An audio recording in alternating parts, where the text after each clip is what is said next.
And why is that? Who cares, right?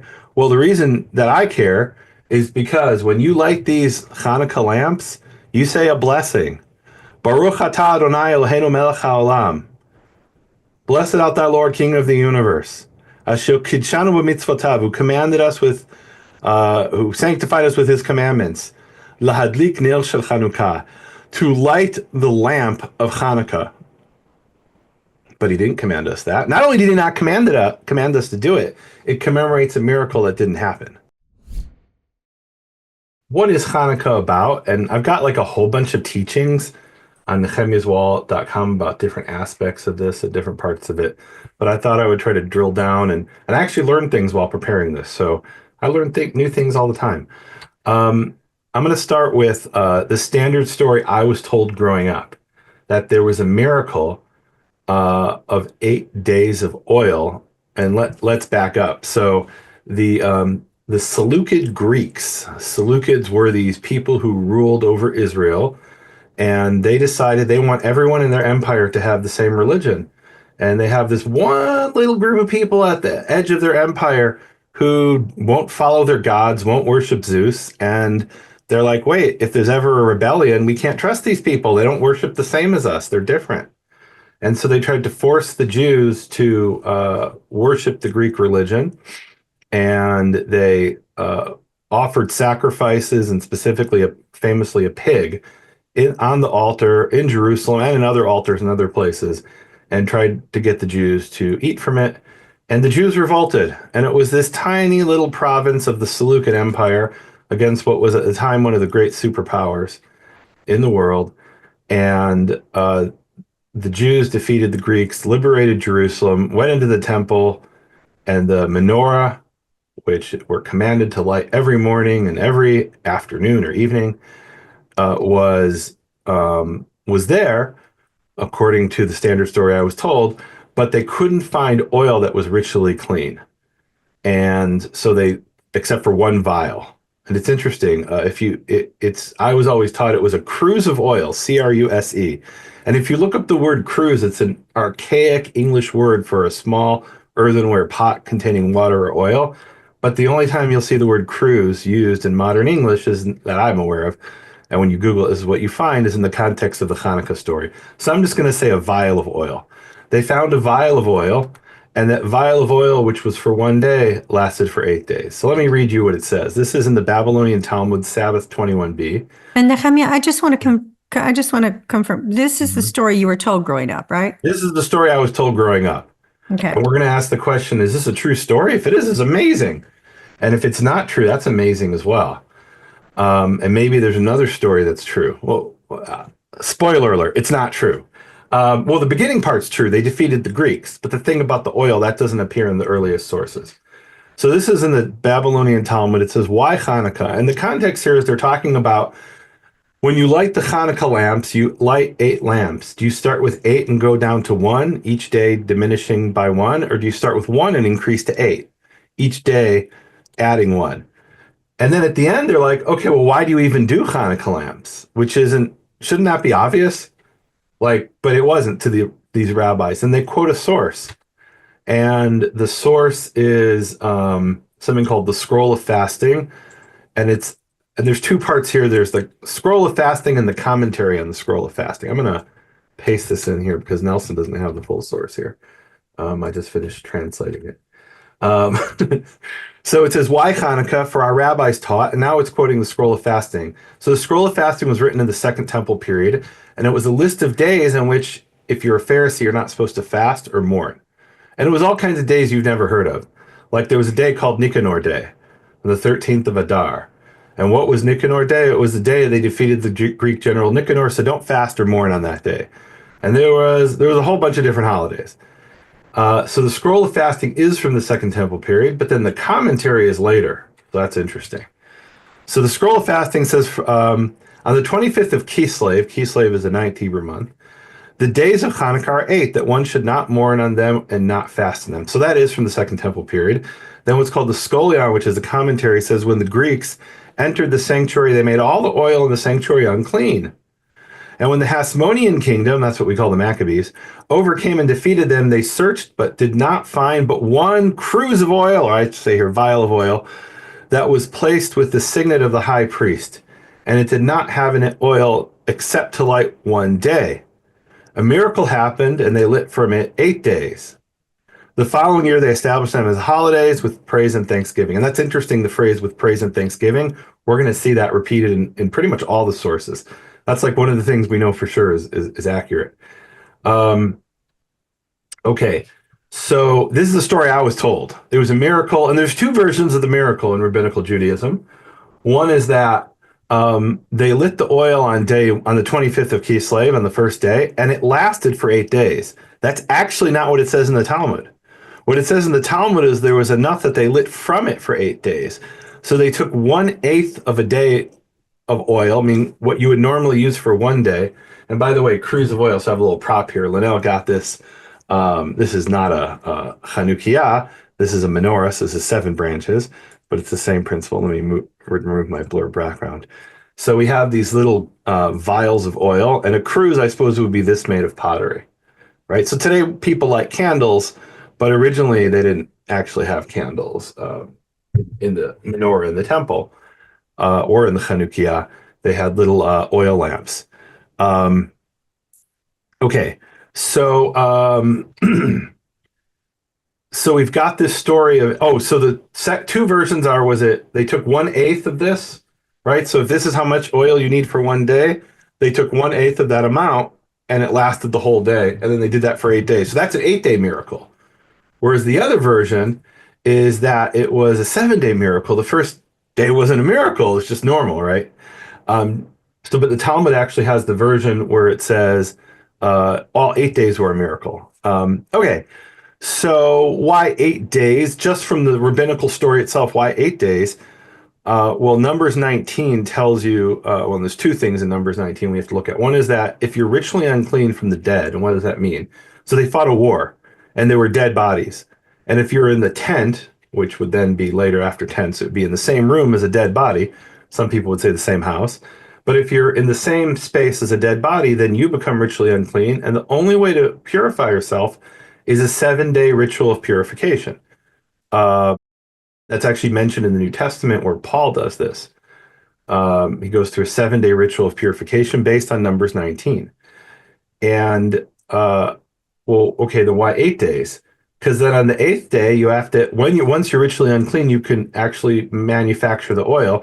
And then the 9th day, you have new oil. So you need to have 8 days of oil in order to make it all the way until you have the new oil where you're ritually clean. That's just the plain meaning of the rabbinical story.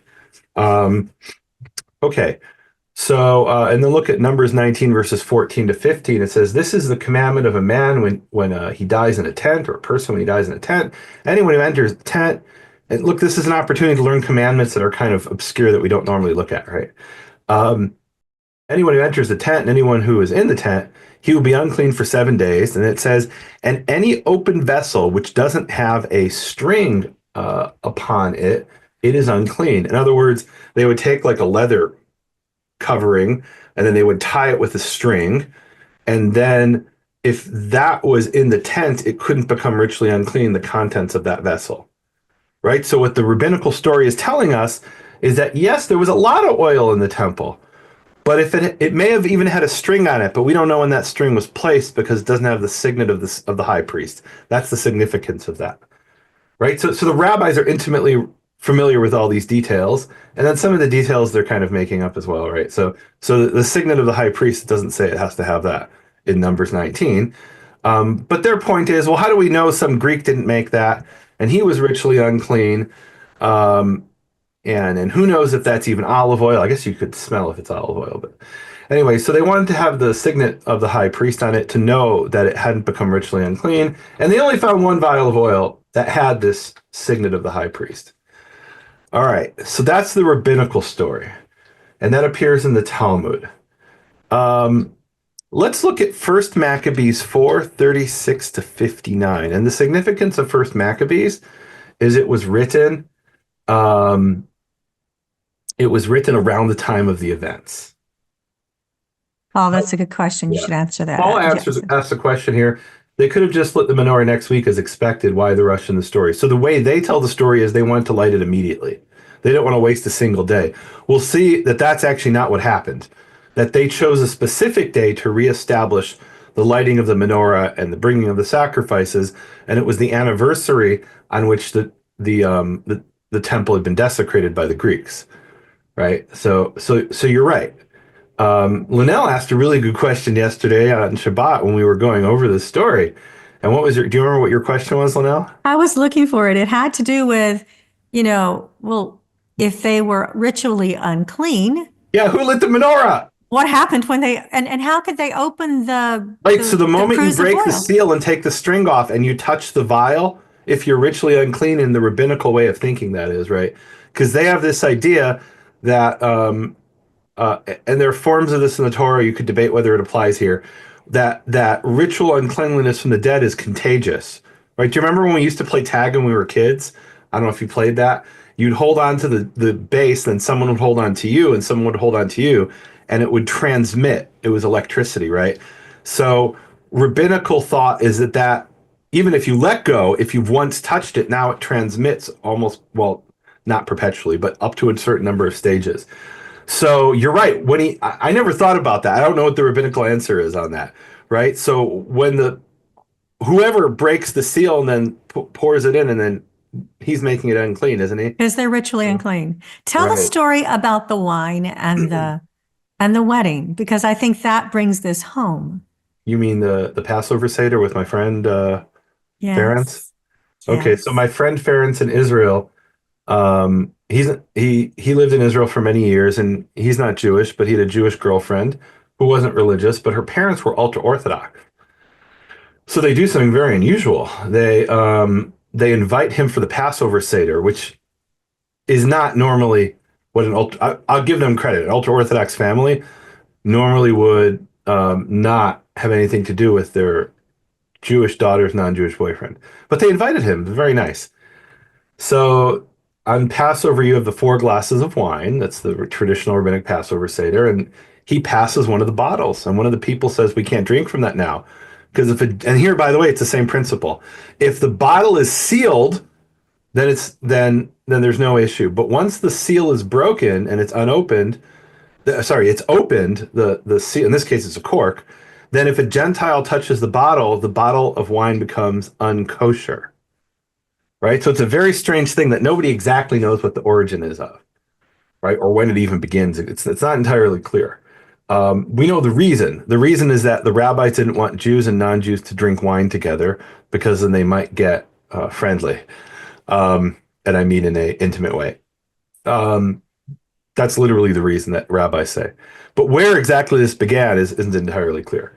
In any event, so if a Gentile touches an open bottle of wine, it's not considered kosher. And unless they boil the wine, which is a whole separate thing. That's why most kosher wine is garbage because it's been boiled. Why has it been boiled? So if the waiter pours your bottle of wine in a restaurant, you don't have to worry if he's Jewish or not. So anyway, Ferenc passes the bottle and they say, we can't drink from it. You're not Jewish and you touched it and it's an open bottle. He said, really? I didn't know about this. But when you were at synagogue, I opened all the bottles of wine. And they had to throw away like 8 bottles of wine. It was like a big family thing. Anyway, but it's a similar principle that if it's sealed, right? The Torah is talking about ritual uncleanliness from the dead, not a Gentile touching it, right? But it's a similar sort of idea. It probably derives from this law in Numbers, right? But then they're applying it to the wine, right? This is what they do. They kind of it's mission creep, right? They start with one thing that the Torah actually commands, and now they've applied it to 10 other things. All right. So let's look at First Maccabees 4:36 to 59. And it's an amazing book, First Maccabees. Now when I was doing this with Linnell, she said, I was taught, what were you told about your upbringing in Maccabees? I was told it was heretical. We couldn't read it. So, And whether it's maybe, heretical or not, I'm wrong there, but that's my understanding. I don't know if my mother has ever read First is she Maccabees. here? She is here. Mom, Can she answer whether can she's you read answer? First and Second Maccabees, First or Second Maccabees? You have you should, let's see, Mom, you should have been asked This to, is Linnell's mother, Mama. yeah. Who was a missionary for 1,000 years. Not really 1,000 years, but mom a long time. Um, You can't prove it wasn't 1,000 years. Babe, I'm going to turn on the air conditioning because I'm really hot. you're hot. See, this is how it goes. He's hot and I'm cold, and I'm that's the way literally it is. starting to All right, sweat. go ahead and make sure. Oh my God. Um, What do you want me to say, sweetheart? were we allowed to, why didn't we read first or second Maccabees? It wasn't in the Bible, right? Uh, no, it wasn't, but I did read it. Of course Oh, you did. Yeah, we knew it was there and we studied it, oh. but See? it was never, I mean, it was not a subject you would preach on from the pulpit.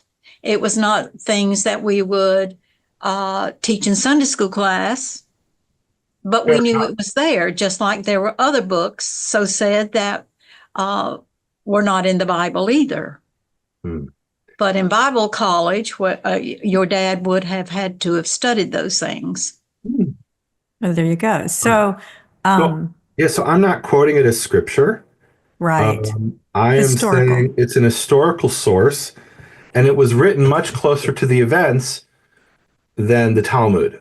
The Talmud was, well, this is a part of the Talmud that's relatively early, but it was compiled around the year 200, this particular part, 200 AD or CE. And Maccabees was written 300 years earlier in around 100 BC or BCE. And the events took place in 165. So imagine, imagine if the first time you ever heard a story about, I don't know, about George Washington was in the year 2100. That would be a bit suspicious. Nobody knew that story for the first year, and maybe not, right? Maybe they didn't know it, or maybe it was transmitted orally. That's possible. But generally, if you've got a whole bunch of sources that are early and then a late source, probably, it's well, we have to see what the sources say. So First Okay. Maccabees is a historical source, and I'm not saying everything in it is true, but it's telling us what the people at the time thought happened. And how long is this after the event, So Nicole? the events took place, the liberation of Jerusalem in 165 or 164 BCE. It depends on when you think the Seleucid era began. We won't go into that. Um, and this was written about 50, 60 years later. Okay. So it says, then Judas, this is Judas the Maccabee, right? This is Judah the Maccabee, Judah the Maccabee. Judah the Hammer. That's what Maccabee probably means. So, and his brothers. So then said Judas and his brothers, behold, our enemies are crushed. Let us go up to cleanse the sanctuary and dedicate it. And dedicated is an interesting word because that is the Greek translation of the word Hanukkah. And how do I know that? Because the word Hanukkah appears in the Tanakh. And somebody asked who wrote Maccabees. We don't know who wrote Maccabees, but it was somebody. We also don't know who wrote the Talmud. It was somebody much closer to the events than the Talmud. And look, if it was one source against the other source, it'd be he said, he said. But we have he said, he said, he said, he said, and he said. Right? We'll see that in a minute. So the word there is enkainisai, which I'm sure I'm mispronouncing. Because And it's it in comes Greek, right? come the word kainos in Greek. We'll come back to that word. But that is the standard Greek translation of the word Hanukkah. What's interesting is you only find that in Jewish sources and the New Testament. We'll come back to it. Go on.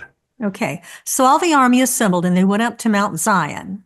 Now, Mount Zion is Temple Mount, right, Nehemia? Yes.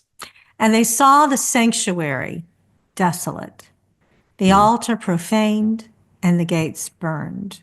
Hmm. In the courts, they saw the bushes sprung up as in a thicket or as on one of the mountains. They also saw the chambers of the priest in ruins. Now, this is the temple that Solomon built, right, Nehemia? No, this is the temple that was rebuilt by Zerubbabel. Okay.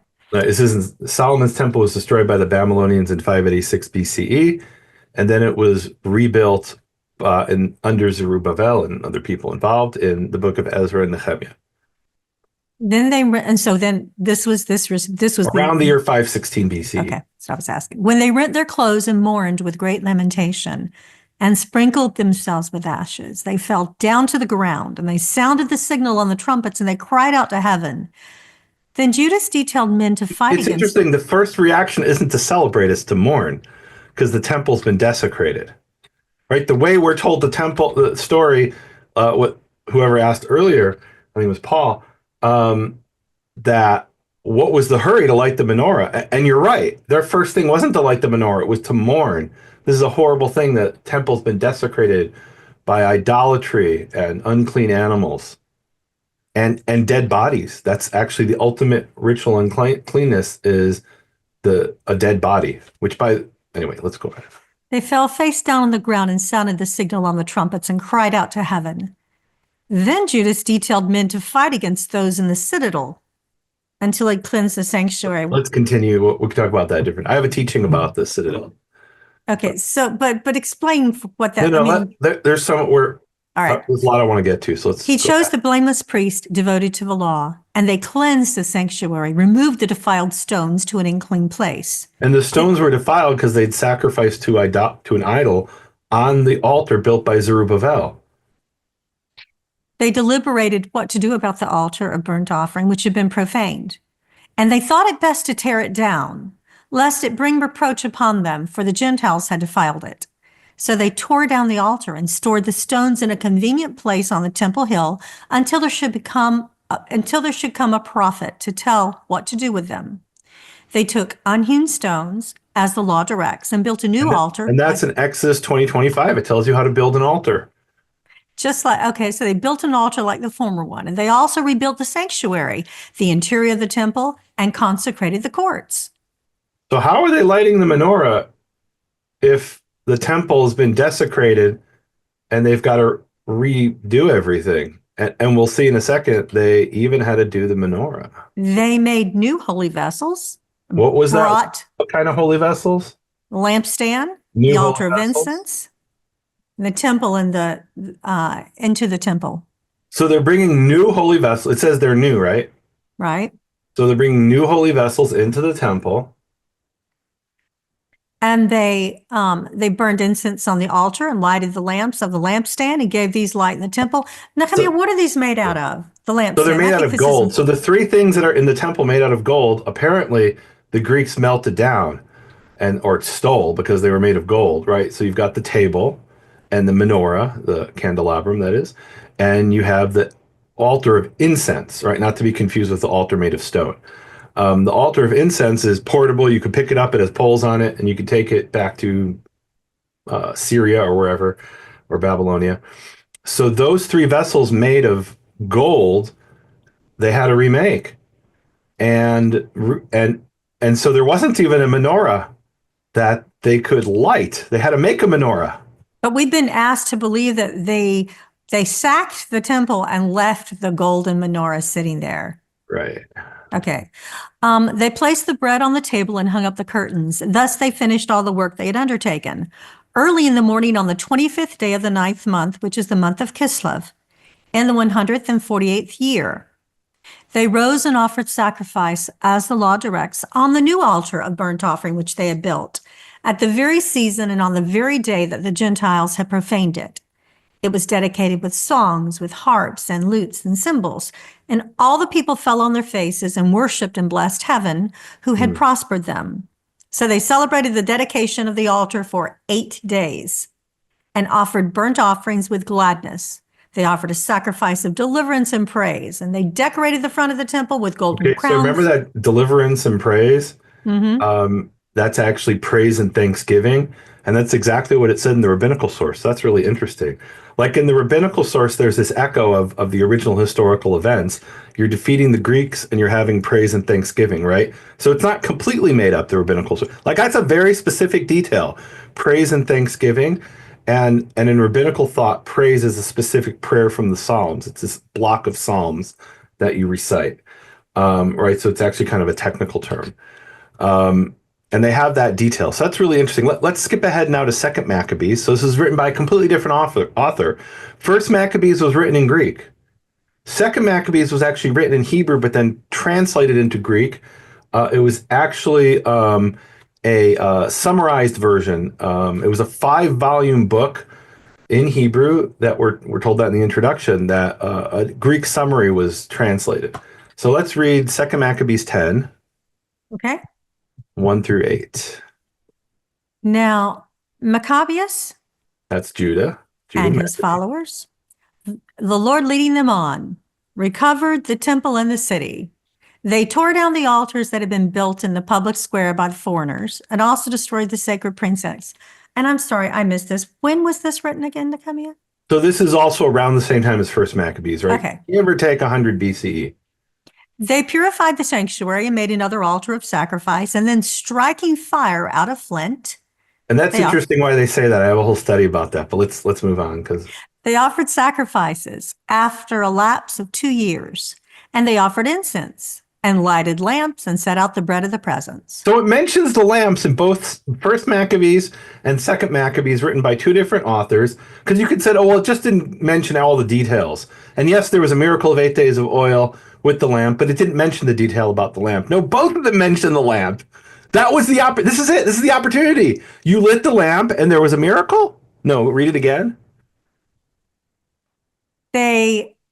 After a lapse of 2 years, they offered incense and lighted lamps and set out the bread of the presence.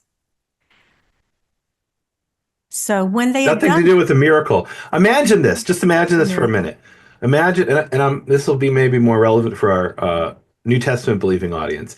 Imagine if the first time we heard about Yeshua's resurrection was in 300 years after he died. That would be very suspicious. But that's not the case, right? Meaning Paul makes a whole big deal about how, there are all these people who witnessed it, right? So whether you believe it or not, it was definitely believed very shortly after the events, and we have references to it within a few years after the events. We don't have anything like that for the miracle of the oil on Hanukkah. In fact, we have the opposite. Imagine if all we had was the beginning of Luke 24, where the men are walking on the road to Emmaus and they're sad that Jesus died and the tomb is empty. And then the story ends there, right? That's what we have for Hanukkah, right? They're lighting the lamps, but there's no reference to a miracle of oil. There is a miracle. The miracle is they defeated the Greeks. That's the miracle, not that there was this miraculous oil. Wow. And why is that? Who cares, right? Well, the reason that I care is because when you light these Hanukkah lamps, you say a blessing. Baruch atah Adonai Eloheinu melech haolam. Blessed art thou, Lord, King of the universe. Asher kidshanu b'mitzvotav, who commanded us with, who sanctified us with his commandments. Lahadlik nil shel Chanukah, to light the lamp of Hanukkah. But he didn't command us that. Not only did he not command us to do it, it commemorates a miracle that didn't happen. Or at least there's no evidence that it happened. I don't know what happened or didn't happen. I'm looking at the evidence. Nobody even claimed that, it seems, that we can tell, at least for the first 200 or 300 years. All right, let's read on with First Maccabees. What verse were you in? We're in 4. When they had done this, they fell prostrate and implored the Lord that they may never again fall into such misfortunes, but that if they should ever sin, they might be disciplined by him with forbearance and not be handed over to blasphemous and barbarous nations. Amen. It happened, amen. It happened that on the same day on which the sanctuary had been profaned by the foreigners. Same detail as in First Maccabees. The 25th of Kislev isn't a random date. It isn't the date of the victory over the Greeks. That's a lie. It's the date that the Greeks desecrated the temple. That's the date they chose. Go on. The purification of the sanctuary took place, that is, on the 25th day of the same month, which was Kislev. They celebrated it for 8 days with rejoicing in the manner of the Feast of Booths. So the reason it's 8 days is because Sukkot's 8 days. Wow, go on. Remembering how not long before, during the Festival of Booths, they'd been wandering in the mountains and caves like wild animals. Therefore, carrying ivy-wreathed wands and beautiful branches and also palm fronds. And by the way, for Pharisees, that's what you do on Sukkot. You carry a certain pieces of vegetation based on their interpretation of Leviticus 23:40. All right, go on. They offered hymns of thanksgiving to him who had given success to the we purification. Have the Hallel is now mentioned in the Talmud. It's mentioned in First Maccabees. It's mentioned in Second Maccabees. That's Psalms 113 through 118 as they're apparently reciting. Go on. The purification of his own holy place. And they decreed by public edict, ratified by vote, that the whole nation of Jews should observe these days every year. So God didn't command us. There's a vote. So why are you saying who commanded us to light the Hanukkah lamps? I guess there's this idea in Western civilization that the voice of the people is the voice of God, but that ain't true. The voice of God is the voice of God, and the voice of the people is the voice of the people. Go on. Oh, that's it. The end of it. That's what, Okay, and such was beautiful. the end of Antiochus, who And is guys, you should called read the whole book. It is Epiphanes. fascinating as a historical source. I'm going to read Josephus' Antiquities, chapter or book 12.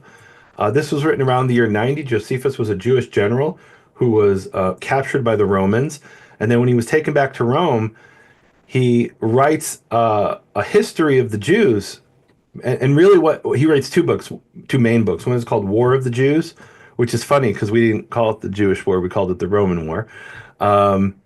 It's like when I was in Vietnam, they were telling me about the American War. I'm like, what's the American War? I know about the Vietnam War. Well, no, in Vietnam they call it the American War. So he writes the Jewish War, and he writes Antiquities of the Jews, and this is for a Greek it's written in Greek, but it's for a Roman audience, to explain to them, who are these Jews that you just conquered? The Romans had some bizarre ideas about who the Jews were, quite similar to what you'll hear from the Western anti-Semitic media, in some ways.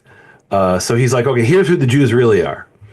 So he writes in Book 12, Chapter 7, Section 6. So on the 25th day of the month Kislev, which the Macedonians call Apuleius, they lighted the lamps. So he mentions the lamps that were, and he's writing this after the temple was destroyed about 20 years. They lighted the lamps that were on the candlestick and offered incense upon the altar and laid the loaves upon the table and offered burnt offerings upon the new altar. Now it so fell out that these things were done on the very same day on which their divine worship had fallen off, and was reduced to a profane and common use after 3 years' time. For so it was that the temple was made desolate by Antiochus, and so continued for 3 years. Right? We saw in Second Maccabees it was 2 years, so it's not entirely clear. This desolation happened to the temple in the 140th. He gives some Greek dates, right, which we don't really care about. Skip ahead. And this desolation came to pass according to the prophecy of Daniel. That's interesting. Skip ahead again. Now Judas celebrated the festival of the restoration of the sacrifices. Wait, so it's the celebration of the menorah miracle? No, it's a celebration of the restoration of the sacrifice of the temple for 8 days, and emitted no sort of pleasure thereon. But he feasted them upon very rich and splendid sacrifices, and he honored God and delighted them by hymns and psalms. We have that down. That's interesting. That's the detail we're seeing in all the sources. There are these psalms or hymns. There's the Hallel prayer apparently. Psalms 113 to 118. It says, nay, they were so very glad at the revival of their customs, when after a long, and remember, this is like around 165 or 164 BCE, depending on whose chronology you go by. They were so very glad at the revival of their customs, when after a long time of intermission, they unexpectedly had regained the freedom of their worship, that they made it a law for their posterity, right? They didn't claim God made it a law. They said, we're going to celebrate this next year. That they should keep a festival on account of the restoration of their temple worship for 8 days. So it has nothing to do with the oil. And it goes on, and from that time to this, we celebrate this festival and call it lights. Well, that's fascinating. He's mentioning the lights. And so this would be the opportunity to say the reason for the lights is because there was a miracle of oil. He doesn't say that. He says, I suppose the reason was because this liberty beyond our hopes appeared to us, and that thence was the name given to that festival. So it's absolutely inconceivable that if anybody knew about this miracle of oil, Josephus wouldn't mention it. First Maccabees wouldn't mention it. Second Maccabees wouldn't mention it. None of these sources are mentioning it. And it's interesting. What is the holiday called? The holiday is called Hanukkah dedication. And what it refers to is the dedication of the altar, not the dedication of the menorah. It's referred to as Chanukat HaMizbeach. When The we talk about dedication of dedication, Nehemia, what are Yeah. you talking about there? What's that word mean? Let's get to that word in a few minutes, okay? Okay. I'm going to skip this because we've been going for 38 minutes. Another source is the Scroll of Antiochus 61 to 66. Guys, you can read that. That's another source that's relatively late, that is based almost certainly on the Talmudic telling. So what's interesting is it appears in the New Testament, this reference to the Feast of Dedication. It's in John 10:22, and it was at Jerusalem, the Feast of Dedication. It says, and it was winter. And it's interesting that it was winter is definitely one of these, it's sort of like what we would call a gloss. It's this note for a reader who doesn't know what Hanukkah is, right? So imagine if I said, There was a tree in the living room because it was Christmas. Well, and then I said the celebration of the birth of Jesus. What, you don't know what Christmas is, right? Or maybe Christmas is something else to somebody, right? So John is giving you this sort of gloss, and it was winter because maybe a non-Jewish reader wouldn't know that. So it was for the Feast of Dedication is that word enkainia, which comes from the word kainos, which is the Greek word for new. And so enkainia is something like the Feast of Renewal. That's what it means. And it's the Greek word and it's a Greek word that is, at least in the standard Greek dictionary, all the examples they bring from it are either from Jewish sources, including the Greek translation of the Old Testament, of the Tanakh, and the New Testament, right? So it's only in a Jewish context that we see it until much later, when you have Christian sources that are then using it for other purposes, right? So Ezra 6:16, I'm going to look at three. So the Hebrew word is Hanukkah, which is chet nun kaf. Every word, or most words in Hebrew and Semitic languages, have a three-letter root. The three-letter root is chet nun kaf.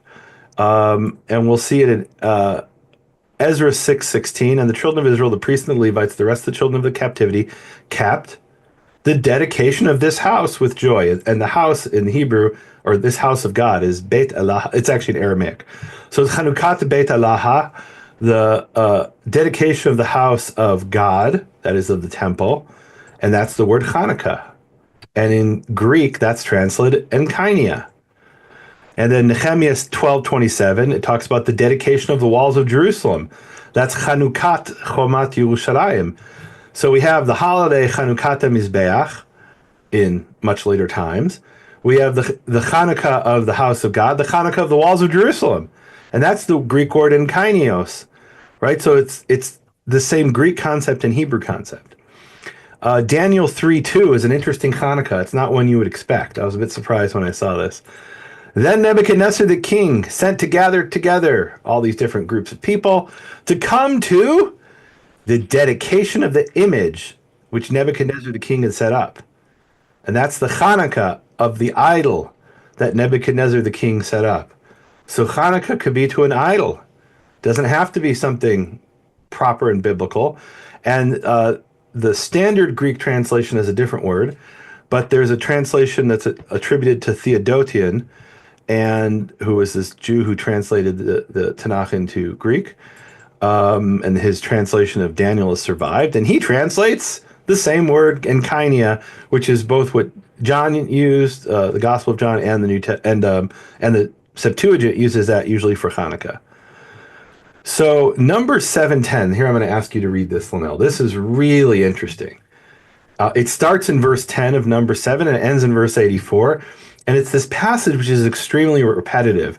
It describes these offerings brought each day by one of the tribes, or by the representatives of the tribes. And each day we have a sacrifice of a spoon and different things, right? And at the end, it summarizes, here were all the things brought over the 12 days. And those sacrifices are called the Hanukkah of the tabernacle.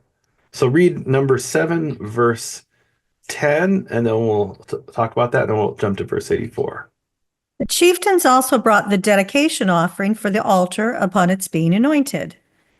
As the chieftains were presenting their offerings before the altar, Yehovah said to Moses, "Let them present their offerings for dedication of the altar, one chieftain each day." There were these offerings. I feel like that wasn't actually what it said in Hebrew. So I'll bring up the Hebrew. So what does it actually say? It says, and the Nisi'im, that they translate their chieftains, usually translated princes. The princes brought the Chanukat HaMizbeach, the dedication of the altar. So the dedication of the altar in this case is a sacrifice. So they brought the dedication of the altar, and what kind of sacrifice? In the day that it was anointed, or the day of its anointing. So what does that mean, anointing? They literally took oil and they put it on the corner of the altar and the corner of different vessels. They were actually anointed as described in Leviticus and Exodus. And the Nisi'im, the princes, brought their sacrifice before the altar. And then in verse 84, it's summarized, and then it tells each day what was brought. And then it says, this is the Chanukat Mizbeach in the day of its anointing. This is the Hanukkah of the altar in the day that meaning the altar was anointed from the princes of Israel. Oh, guys, 12 this will be silver familiar. spoons. Hang on, and this is hilarious. 12 silver I spoons. want to read it.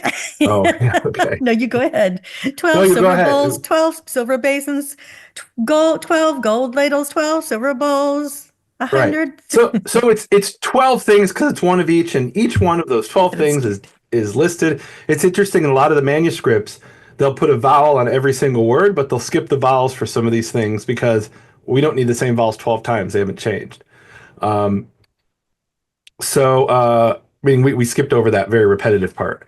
So in verse 80, and so the scribes did that too. They wrote it out in the consonants, but they skipped the vowels. They put in the accents, interesting.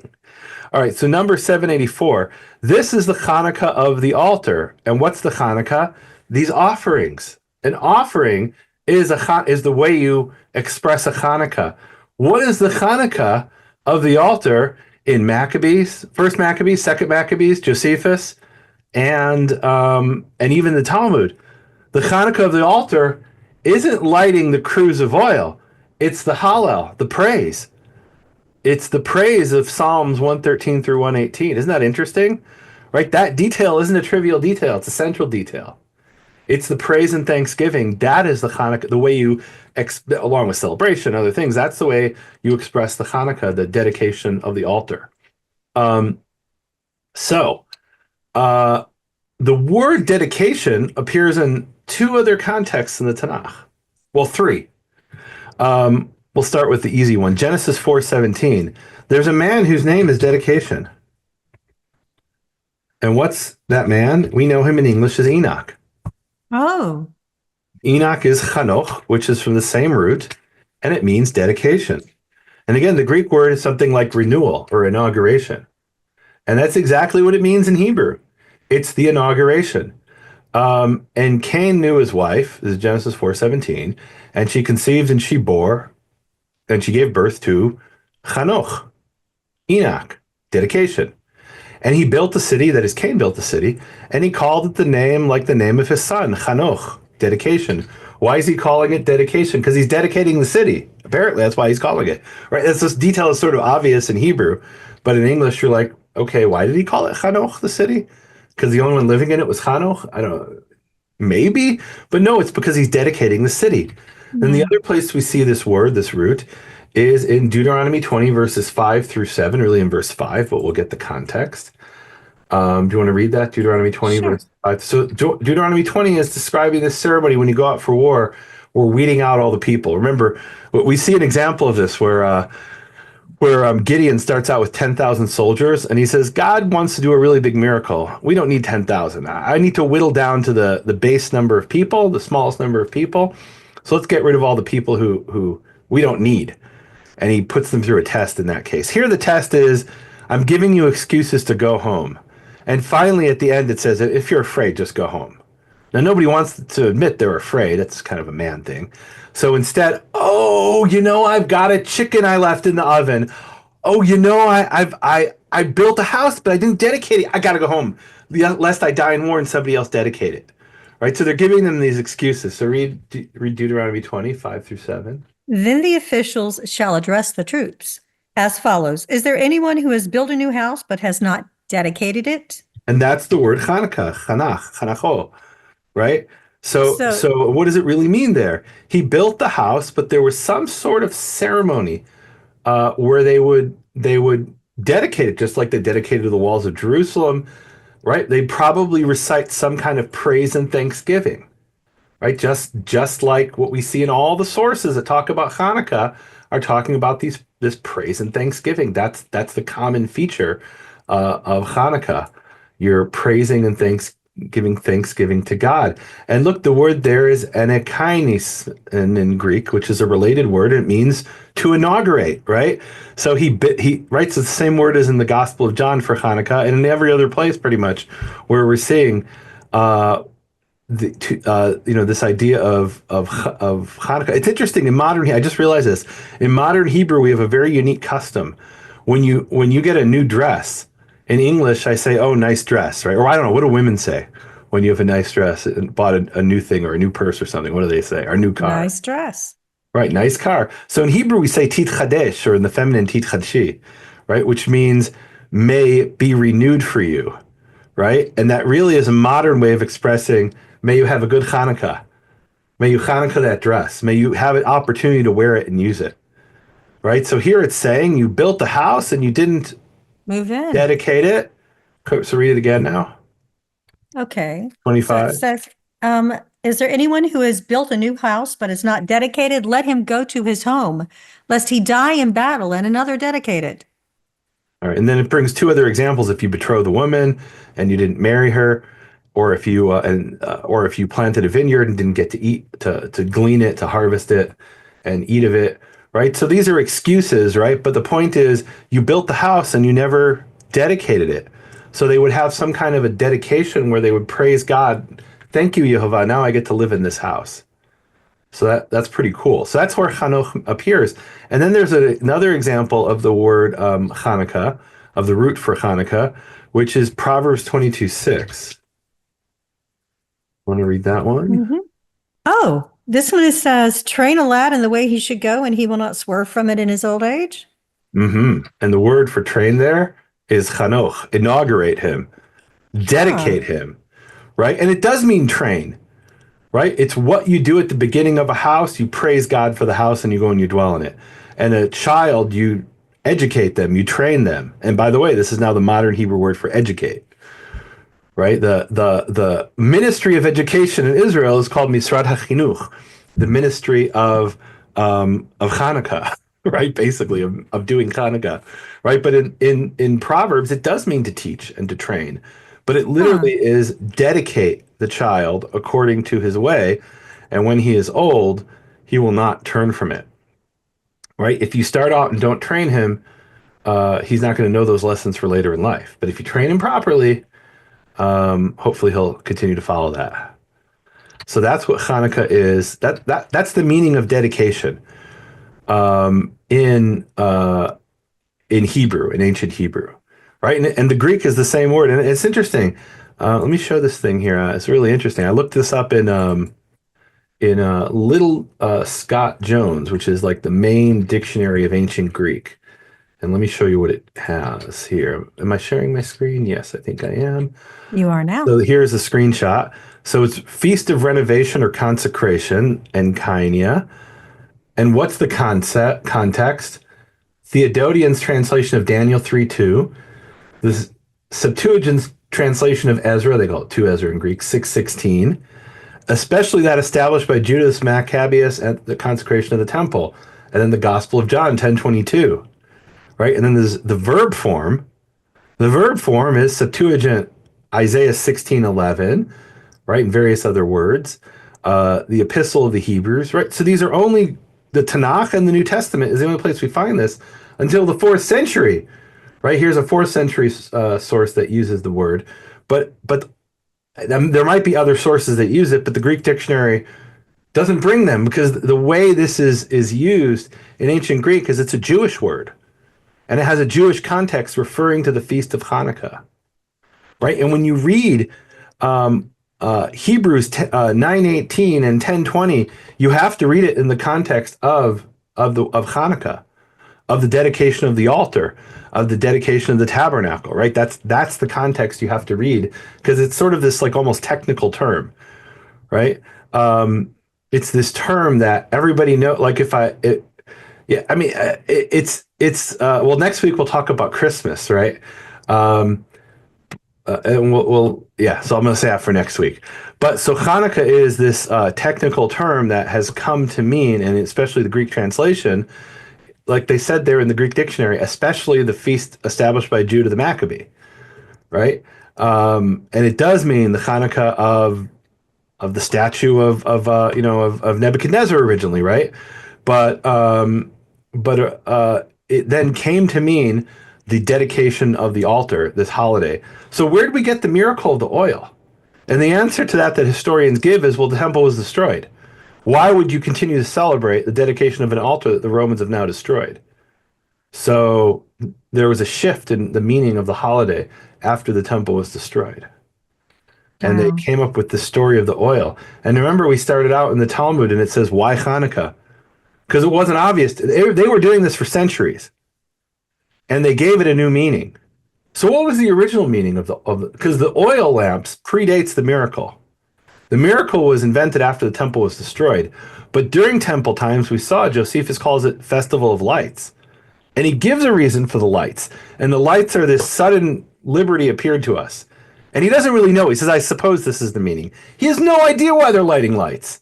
So why are they lighting lights? That's really the question I want to answer today. So for that, I'm going to turn to the Talmud, which has a section first in the Mishnah, which is telling us, and the Mishnah is written down around the year, or not written down, but compiled around the year 200, 210 by a rabbi named Rabbi Yehuda HaNasi, Rabbi Judah the Prince in Israel. And he's compiling earlier traditions that the rabbis have. And one of the traditions is that you can't do certain things if you're a rabbinical Jew on the holidays of Gentiles, on pagan holidays. And so they say, okay, what are the pagan holidays? I don't know what the pagan holidays are. So they list the pagan holidays that the rabbis know about in Israel. And these are Roman and Greek holidays. At least as the rabbis were aware of them in the 3rd century. I could tell you that if you ask the average Jew today, let's say in Israel, what are the Muslim holidays? They would be hard pressed to name one, even though there's millions of Muslims living in Israel. And if you go to the supermarket on the Muslim holidays, you won't find certain products because they're Muslims who mostly like slaughter the chickens. Well, they don't slaughter the chickens, but they clean the chickens, and that's kind of a dirty job. And Muslims are happy to do it for some reason. I don't know why, or maybe they'll do it for cheaper than Jews will. So on the Muslim holiday, you go to the supermarket, there's no chickens, right? Like because chickens are fresh in Israel. What's that holiday called?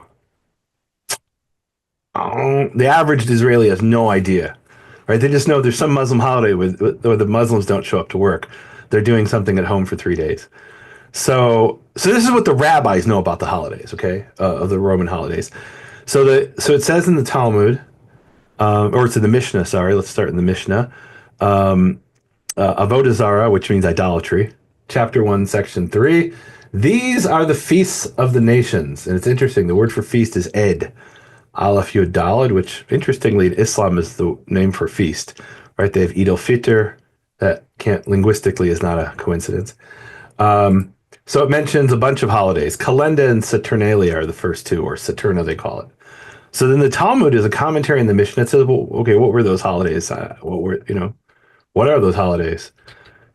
And so they say, it explains in the Talmud, this is an Avodah Zarah, the Talmud, Babylonian Talmud 8a.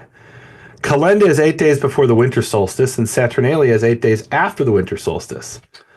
And then they ask a question, which is sort of an implicit question, which is, why is it that everybody celebrates these holidays, all the nations?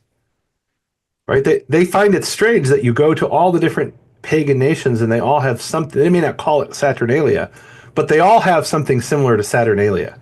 They all have winter solstice festivals. So the rabbis say, well, there must be some common origin of this, right? If everybody celebrates the same holiday, what's the source of that holiday? And that's interesting because there's a book from the 19th century by this Christian preacher named Alexander Hislop. It's called The Two Babylons, very famous book. And he asks the same question. Why is it everybody celebrates Saturnalia? And his answer is that it goes back to the Tower of Babel. It must go back to a common origin. If you go to all the nations of the world and they all have a winter solstice festival, it must have a common origin. What's the reason?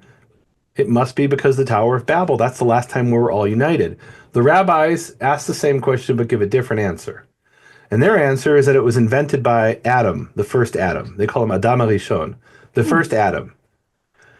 And they say, because the first Adam saw that the days are getting increasingly shorter, right? So by the way, that's what if people who have electric lights don't realize this, maybe, but we have the longest day of the year, which is the summer solstice, and the shortest day of the year is the winter solstice.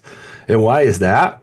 For those who believe in the heliocentric theory, which I do, the sun goes around the earth, and it has to do with I won't go into the science of it. You can Google it. Basically, it's because the sun's going around the earth. We have the shortest day of the year and the longest day of the year, winter and summer. Okay. And the earth is also tilted, right? It's a bit complicated. They had other explanations in the ancient world because they thought that the sun. Wait, did I say sun goes around the earth? No, the earth goes around the sun. Whichever one it is. Nehemia says the He doesn't. sun goes around the earth. The earth goes around the sun. Something like that. So that's heliocentric. The earth goes around the sun. But they used to believe in geocentric up until Copernicus. The sun goes around the earth.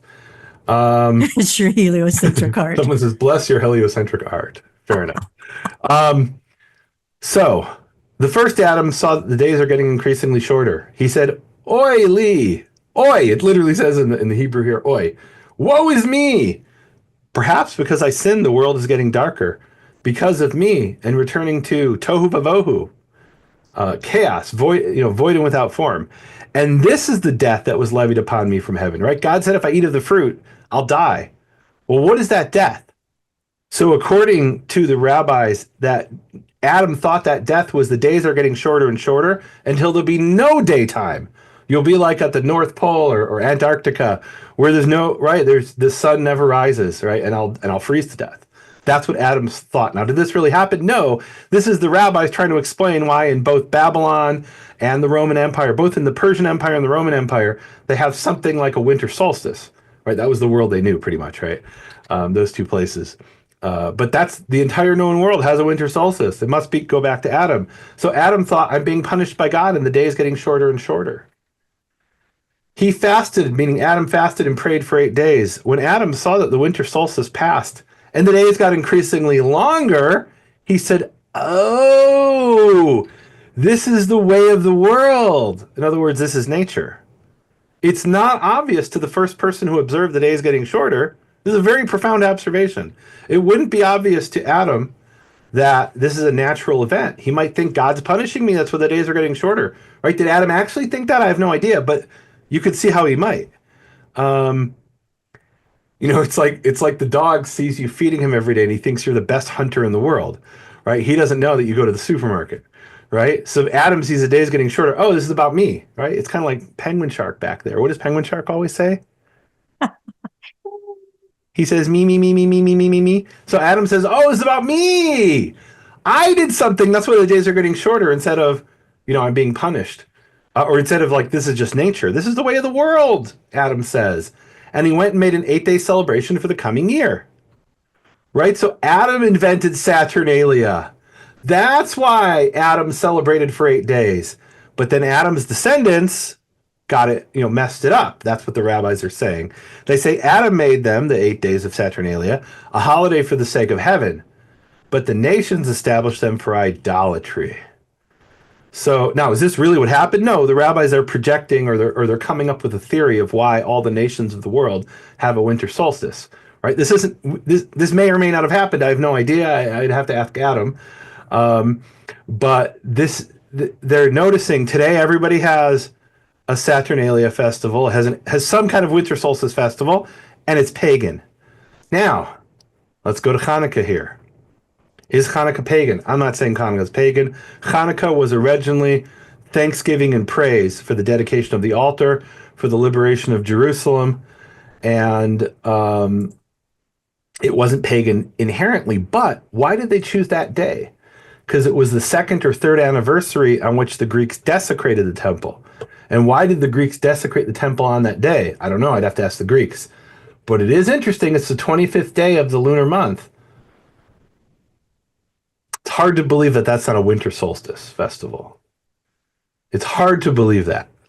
More than likely, the Greeks chose that specific day because that was their festival.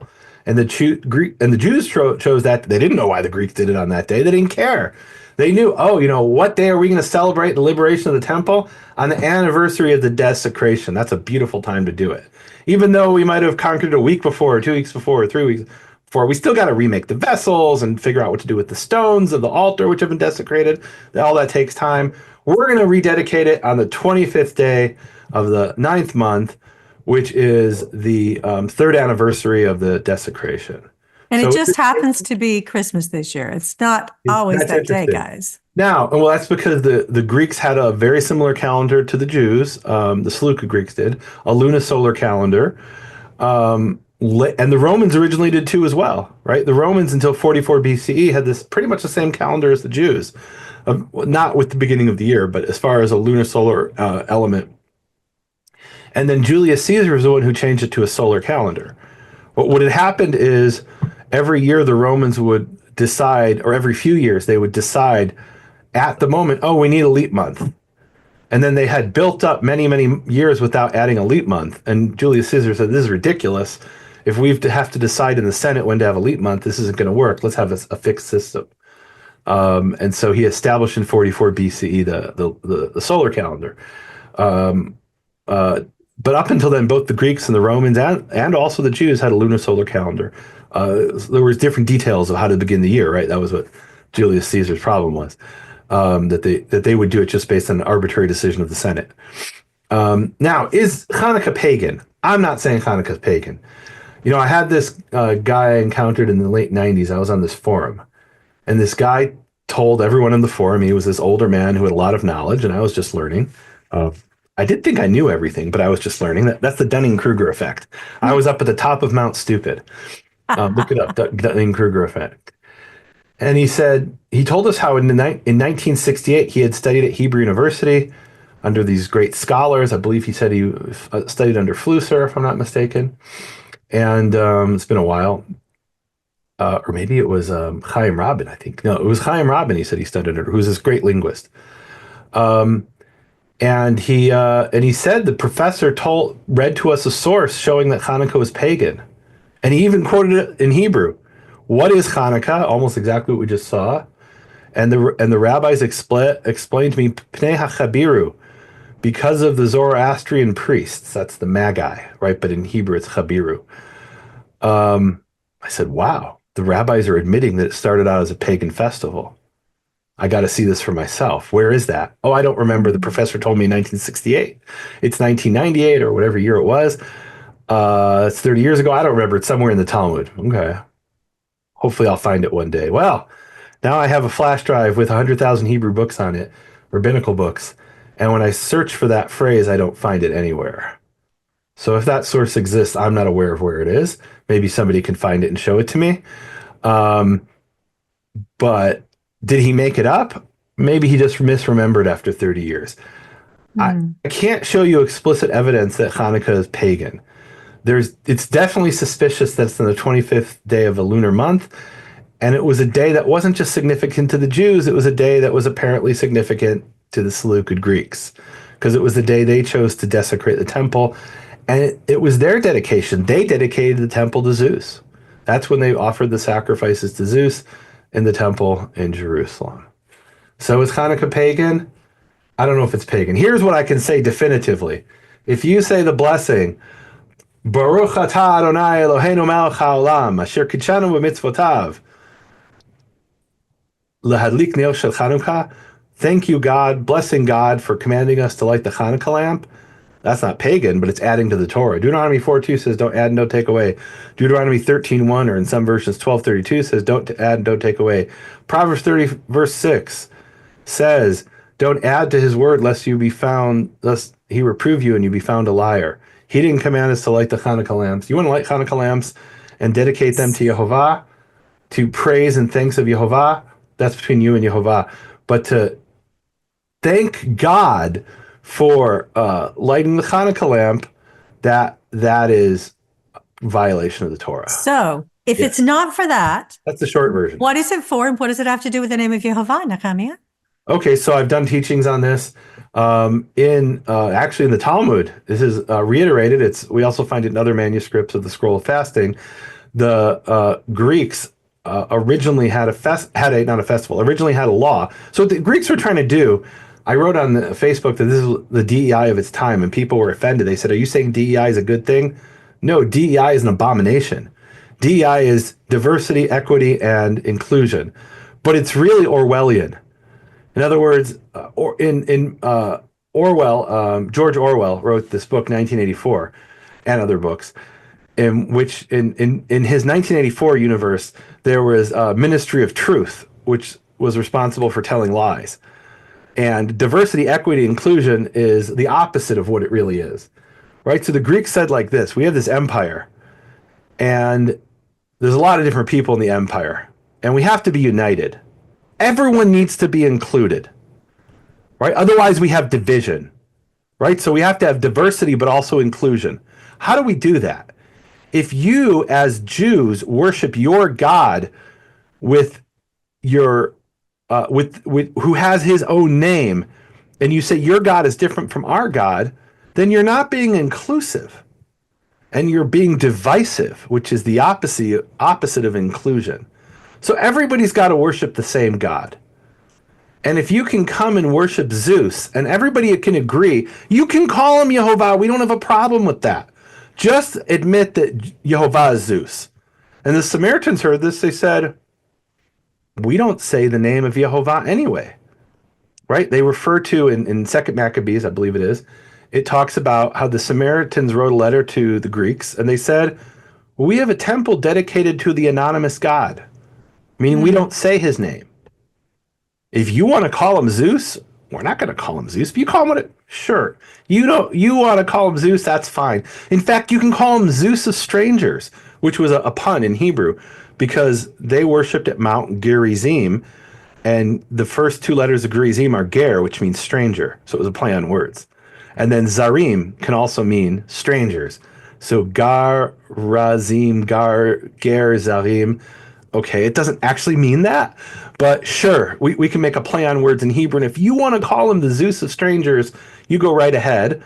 We don't use his name anyway, because we believe his name is too holy to pronounce. So, but the Jews wouldn't play ball. And they said, no, Yehovah is not Zeus. So the Greeks said, okay, then you can't say that name. And that's what we're told in the Talmud and in the Scroll of Fasting. It says the Greek kingdom decreed a decree not to mention the name of heaven on their mouths. So, meaning that they proclaimed it forbidden to say the name Yehovah because it wasn't inclusive. And look, you'll see that kind of thing today. Linnell, you sent me a video. I think it was on Facebook, and I couldn't believe my ears. It was this bizarre thing where, do you remember what it was? It was like some kind of thing where somebody somebody who self-identified as a Christian pastor. I'll use that. No, it was the creed. It's not the Apostles' Creed. It was the Shining Rainbow Creed, I think. Yeah, something like that. And it was inclusive, right? So instead of using terms that would exclude Muslims and it would exclude Jews, they use the word God.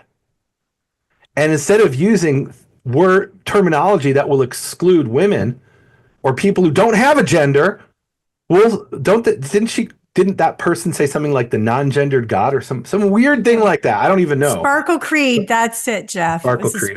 Creed. I don't know. I'm gonna post that. Let's not.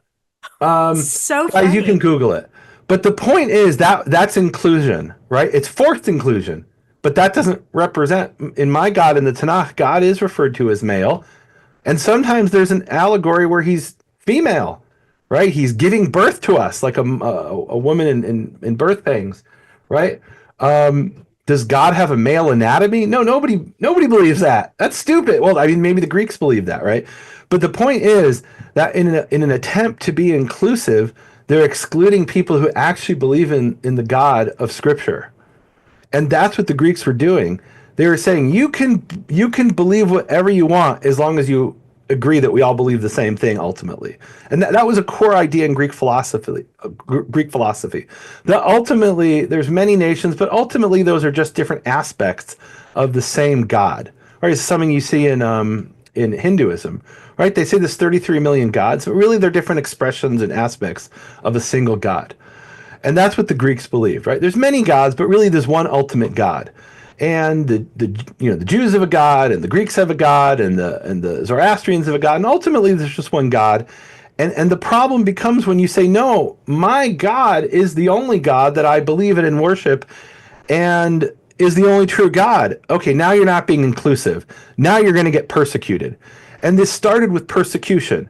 It started with an attempt to force the Jews to worship Zeus.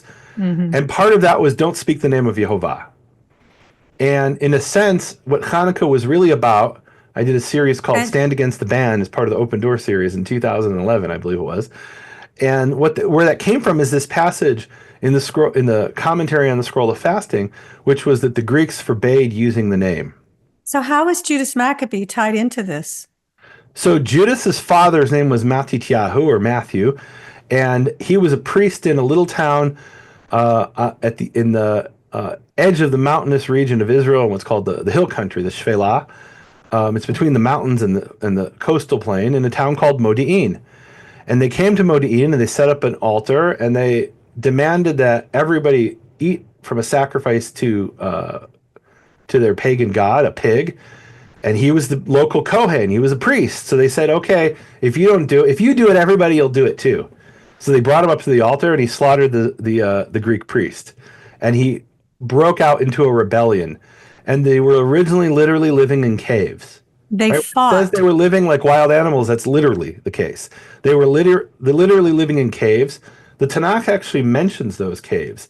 The caves were originally established in the time of Gideon, when the Midianites were oppressing Israel. But they were reused generation after generation. Like the local people knew, yeah, there's a secret cave.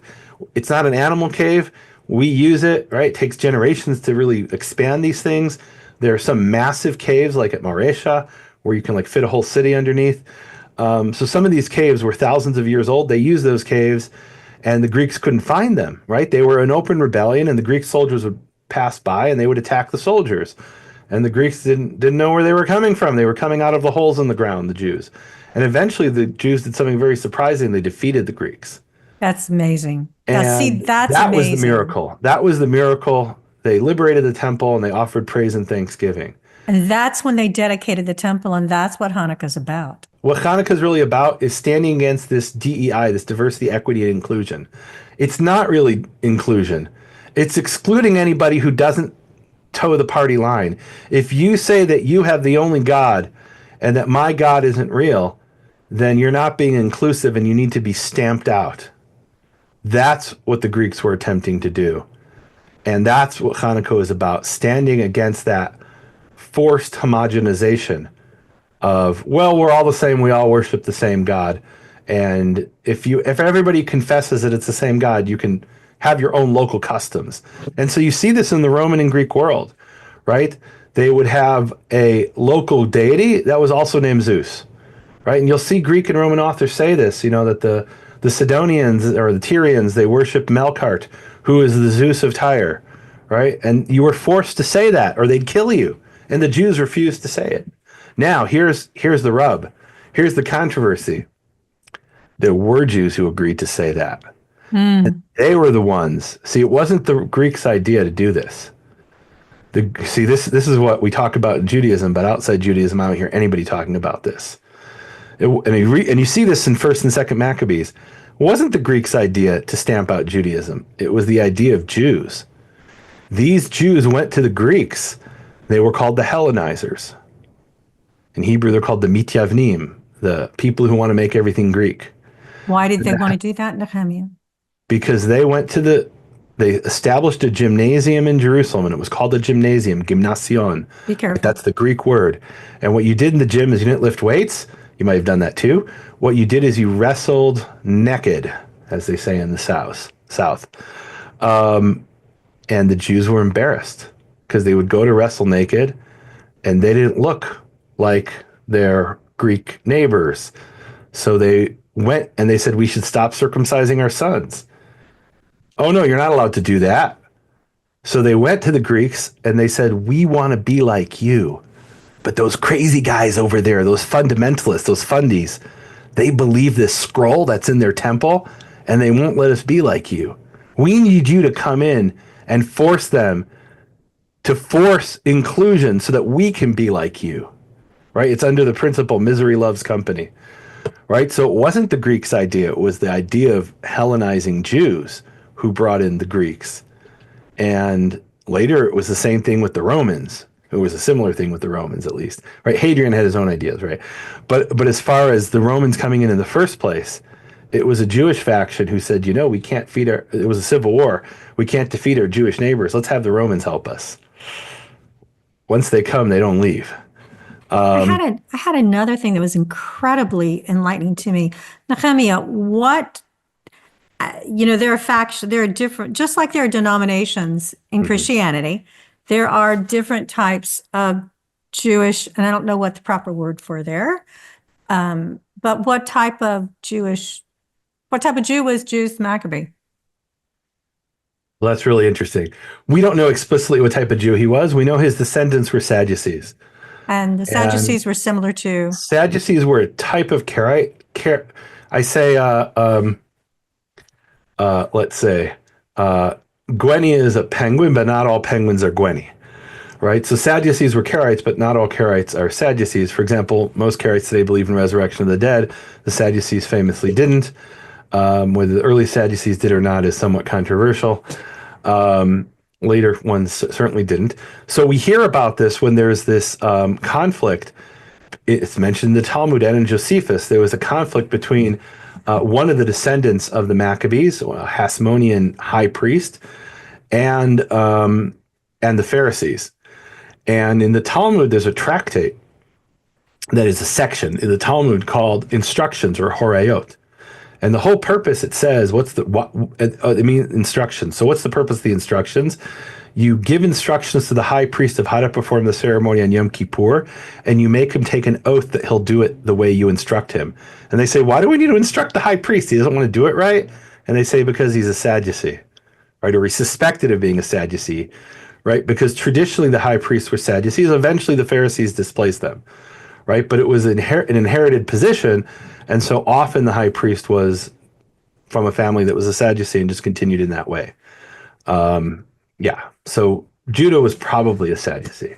so celebrating Hanukkah, Yeah. celebrating the deliverance of the people of Israel, and their dedication of the of the temple, with the menorah and the other vessels. Well, it mentions 3 vessels and they're all made of gold. And then it mentions the stone altar, So right? there's And it's nothing called wrong with, Hanukkah Mizbeach, the dedication of the altar. yeah, there's nothing wrong with that. And, No, not at that's all. a great time. It's like the 4th of July, we celebrate independence, but we don't use the prayers that say that God commanded us to do that, because I don't do that. You can do it. People can do whatever they want. I don't do Yeah. that. Yeah, and somebody asked here, why did Yeshua celebrate Hanukkah? Because everybody was selling Hanukkah at the time. Were they lighting lamps? Definitely some people were lighting lamps. Were they saying the blessing? And did they believe in the miracle of the oil? There's no evidence of that. It doesn't seem that that's the case. Why do you think they made up the miracle of oil, or do we Because the altar had been destroyed and they liked the holiday, so they decided to give it a new meaning. Right? Okay. Imagine if you're celebrating American independence and America's been conquered by China, God forbid. Right? Are you going to keep celebrating American independence? It's kind of a weird holiday to celebrate. Once it's no longer independent, you should be fighting for independence, is what you should be doing, not celebrating independence. Okay, so we're going to stop and do Q&A unless there's something else you want to do, No, Nehemia. you know what? Let's pray. Okay. And I want to we'll pray the Hallel, or at least the Psalms that are in the Hallel. This is what they prayed when they liberated the temple. And it's quite long, so I don't know the whole I don't know that we'll do the whole thing. But can you read Psalm 113? And I'll Yes, do I can. 114. Yes. Psalm 113. I was in Psalm 13 yesterday, which is 113. I know. And it starts, Hallelujah. Praise Hallelujah. Yah. Hallelujah. The servants of Yehovah give praise. Mm. Praise the name of Yehovah. Wait, so we got to stop here. So they just defeated the Greeks who forbade them from speaking the name. And what's the first thing they say in the temple? Praise Yah, which is a short form of Yehovah, Yah. Pray, the servants of Yehovah praise the name of Yehovah. May the name of Yehovah be blessed for now and forever. Wow. From the east, I'm sorry, I can't hold No, this. go ahead. Go for it. Hallelujah. Hallelujah avdei Yehovah. Hallelujah Shem Yehovah. Yehi Shem Yehovah mevorach. Mi'ata v'ad olam. Mimizrach shemesh ad mevo'o. Mehulal Shem Yehovah. From the rising of the sun until its setting, the name of Yehovah is to be praised. Ram al kol goyim Yehovah. Imagine the temple has just been liberated from these foreigners. And David whoever had sung this song hundreds of years earlier, and now it has new meaning. Yehovah is raised up, is exalted over all the nations. Al hashamayim kvodo. His glory is above the heavens. Mi ka Yehovah Eloheinu. Who is like Yehovah our God?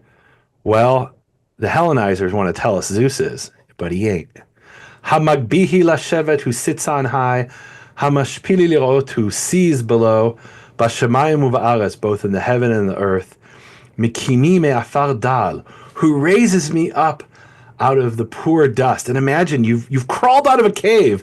Well, now I've crawled out of these caves. You're literally covered in dust. I have photos where I'm wearing a black shirt and literally I'm head to toe in dust because I've crawled out of the same caves where these people lived for 3 years when they were fighting the Greeks. And they recite this prayer, which has such new meaning to them. Who raises me up out of the poor dust? Me'ashpot yarim evyon, he raises up the poor out of the garbage heaps. L'hoshivi im nedivim amo, to have me sit with the great men of his people. Moshivi akirat habayit, em habanim smecha. He sets the childless woman among her household as a happy mother of children. Hallelujah. Praise Yah. So imagine the new meaning that this took on when they were liberating the temple. They didn't need a miracle of oil. The miracle was what they just read in the Psalm, which had been prophesied, in a sense, hundreds of years, or certainly took on a new meaning, hundreds of years after it was written, when they're liberating the temple and reestablishing the worship of Yehovah. Somebody asked, why did Yeshua celebrate this? How could you not celebrate this? You're walking in the liberated temple, and you see the Roman soldiers in their Antonia fortress around you who are worshiping their statues with the eagle and their standards, literally, they worshipped. And you're walking through the temple where the name of Yehovah is recited by the priests in the priestly blessing. Even the rabbis admit that the name was Yehovah was recited daily in the priestly blessing. How could you not celebrate this? How could you not observe this and recite this Hallel, this praise and thanksgiving to Yehovah? Amen. Amen. Wow. What a beautiful psalm. What a beautiful, beautiful thing that God did to deliver I got to them. do Psalm 115 as part of the Hallel here. Not to us, Yehovah, not to us, but to your name give glory because of your chesed and your truth. Wow. Hallelujah. Hallelujah. Amen. We're going Amen. to take questions. Hi, guys. I'm Sharon. Nice to meet you. Thank you for having us. Thank you. I wanted to ask about how they purified the altar. Would they have had to use the red heifer to do that? So the red heifer can purify people. It can't purify objects. They had to tear down the altar is what it says. So they tore down the altar and so this is really interesting. So in all of Jewish literature, there are only 2 situations where it says, well, it's not true. I guess there's other ones, but there's 2 main ones. Let's put it that way. There's another category that is quite fascinating, but there's two situations where it says they would wait for an answer from God. Right. And one of those is when they come back from exile, and it says in Ezra 2:61-63, and it's repeated in Nehemia verbatim, that there were certain people who had a tradition that they were a Kohen, a priest, but they couldn't show in the genealogies how they were a priest. So it said they would wait until a priest stood with the Urim and Thummim, which is the breastplate or something to do with the breastplate. And it's a way of asking God, right? So if you can't get an answer directly from God, you say, okay, when in doubt, do without. And in this case, they didn't know what to do with the stones. Do they grind them into dust? Because they've been used for idolatry, but the stones are holy. They were part of the altar. So they stored them it says in a convenient place, whatever that means. And they said they would wait until a prophet would tell them what to do with the stones. So they tore down the altar and built a new altar. And that's why we have the holiday of Hanukkah, which is, everybody, dedication of the altar, because there was a new altar. Right, so that's the key point. It had nothing. The menorah had to be remade too, and so did the altar of incense and the table, because they were made of gold and they'd probably been melted down. But the big holiday was called dedication of the altar, right? And that comes from what the Torah says, right? They're imitating what they see in the Torah. And in the Torah, when they dedicated the altar, they did it for 8 days. Why 8 days? Because God told them to do it for 8 days. It's in Exodus and Leviticus and Numbers. So, Okay. and then they do a 12-day thing where they're bringing dedication gifts, right? So is that 12, where da the da 12 da da, days of 12, da da Christmas da da, 12, da come da from? da. I don't know. It might be where the 12 days of Christmas come from. Could be. I don't I know. don't know. That's How do we know that Maccabees 1 and 2 were written by different people? scholars have studied them and the style's different. Thank you, And Maccabees Israel. 2 actually gives us an introduction. It tells us it's a an abridgment of a 5-volume book written by a man named Jason of Cyrene, who was presumably in what today is Libya, which had a large Jewish community, ancient Jewish community. And it was written in Hebrew and then translated into Greek in a summarized form. We don't know who wrote one Maccabee. Well, one Maccabee. Well, anyway, you could look it up. There's a whole bunch of scholarship. Linguistically, they're quite different. Not all the like the whole issue of the Hanukkah as Sukkot isn't in one Maccabees. And look, it could have been there was somebody in the year 165 who said, "I'm going to keep Hanukkah because of the miracle of oil," but nobody wrote that. There's no evidence of that. The oil story doesn't show up until hundreds of years later. Maybe not today, but I'd like to learn about dedicating a new home. Me too, a home in general. Nehemia and I talked about this, Paul.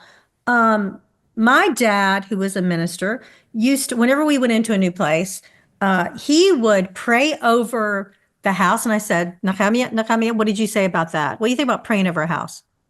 Yeah, I don't think there's anything wrong with that. Meaning,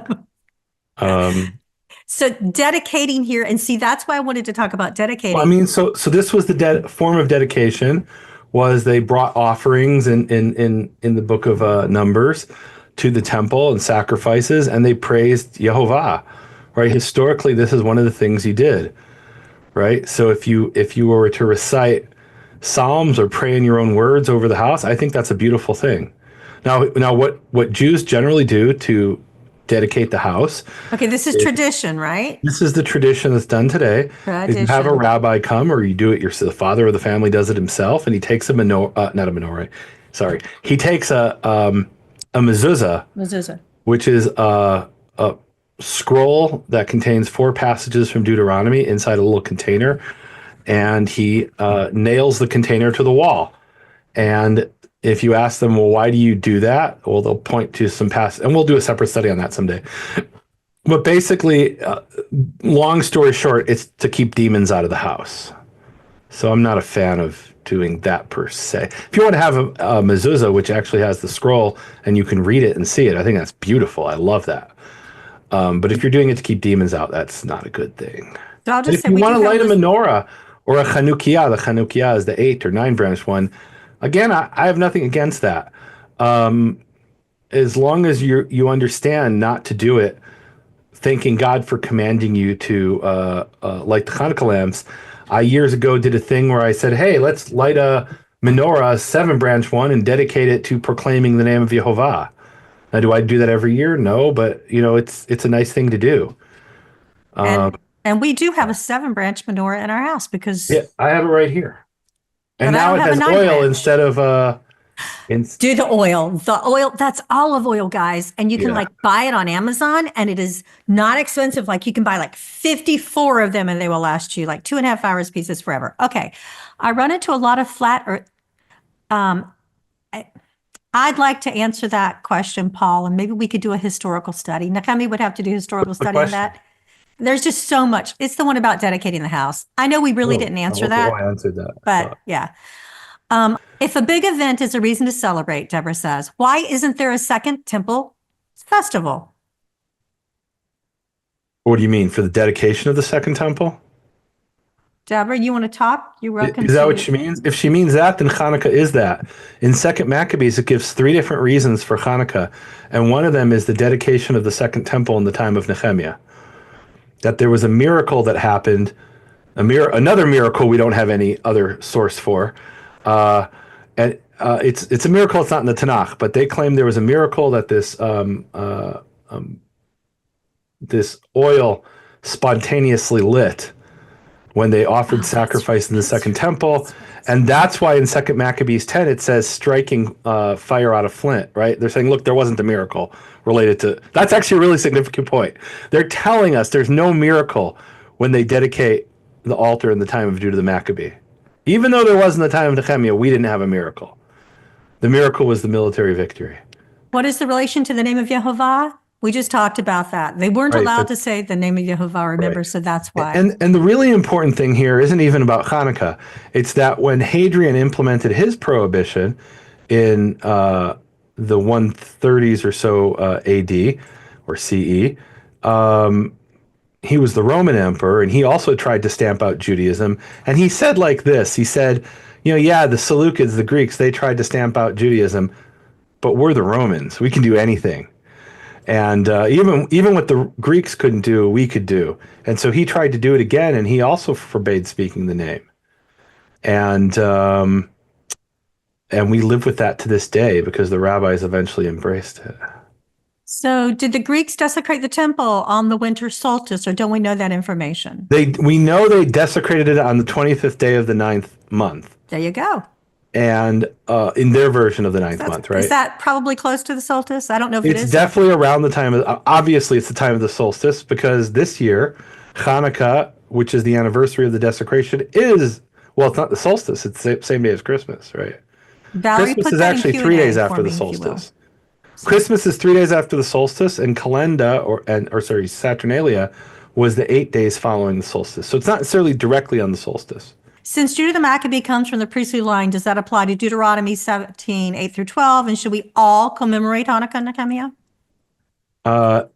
I would say, so Deuteronomy 17, 8 and on, it is about if you have a question in matters of the Torah of how to implement it, specifically like in a case, right? There's some kind of legal case, and your judges don't know what to do, you go to the priest at the temple and ask him what to do. The priest of the temple is not allowed to make up new commandments. If the priest of the temple makes up new commandments, you shouldn't listen to him.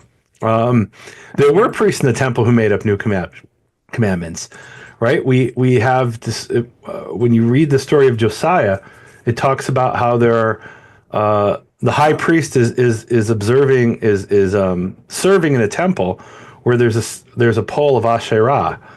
Why is that? Because the previous priest had it, and the priest before him had it, probably from the time of Menashe. So you don't blindly follow what the high priest says if it's contrary to the Torah. What about the 8-pronged lamp business? I asked that same question. I love that you guys ask the same ones I do. So this is really a question that I alluded to, which is, we have references during temple times. Josephus tells us it's the festival of lights. And we have references in the Talmud that in temple times, there were some Jews who started with one lamp and increased, and these were like little oil lamps, right? And every day they added an oil lamp until they got to 8. And there was another group of Jews, and this is around the time of Yeshua, around 30 CE or so. There was another group who started with 8, and every day they took one away until they got to 1 for 8 days. But why did they do the lamps? That's what the Talmud, that's what we started the whole teaching with. The Talmud says, why are they doing Hanukkah at all? Why are they doing lamps on Hanukkah? Right? And it's not obvious why they were doing that. Josephus doesn't know the explanation of the oil miracle. So what's the real answer of why they were doing they were doing lamps? So, and I'm glad we're down to a smaller number of people, because this is probably the most controversial thing I'll say.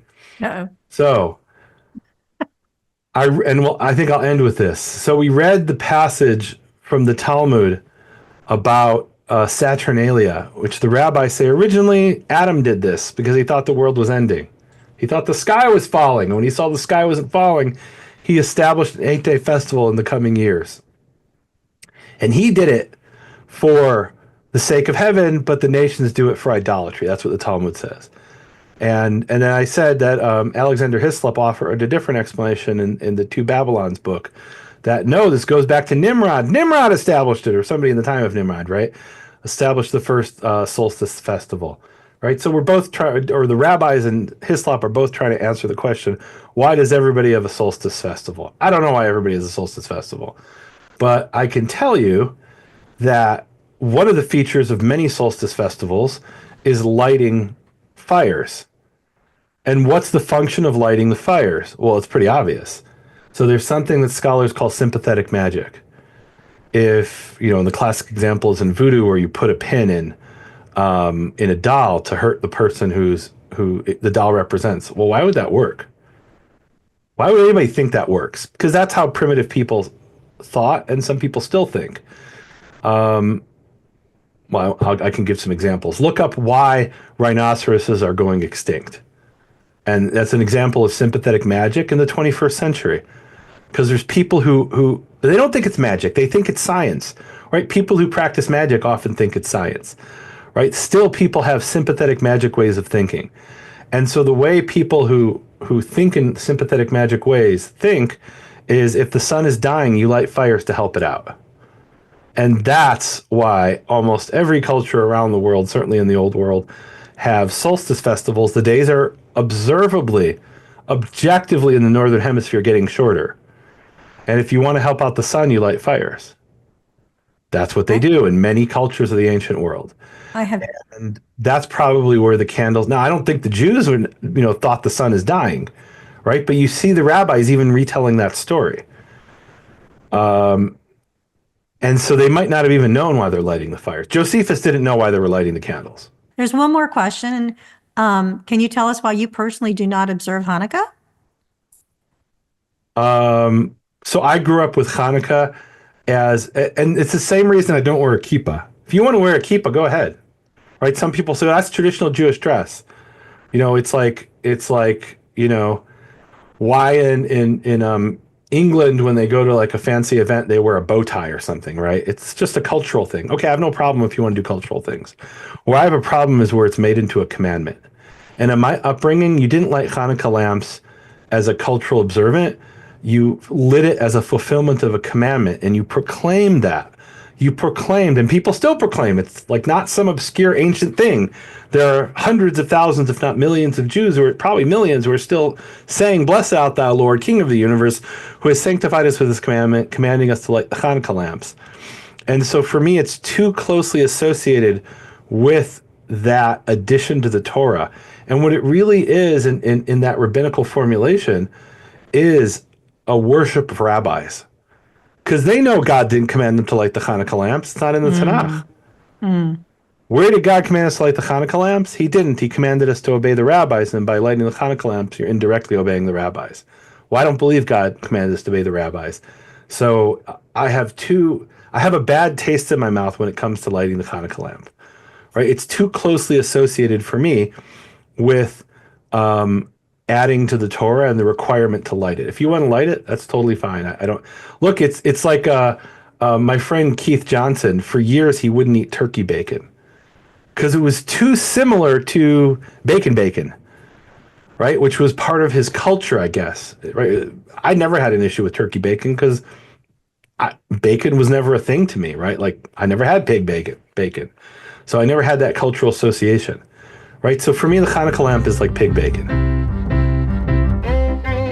You have been listening to Hebrew Voices with Nehemia Gordon. Thank you for supporting Nehemia's Makor Hebrew Foundation. Learn more at nehemiaswall.com.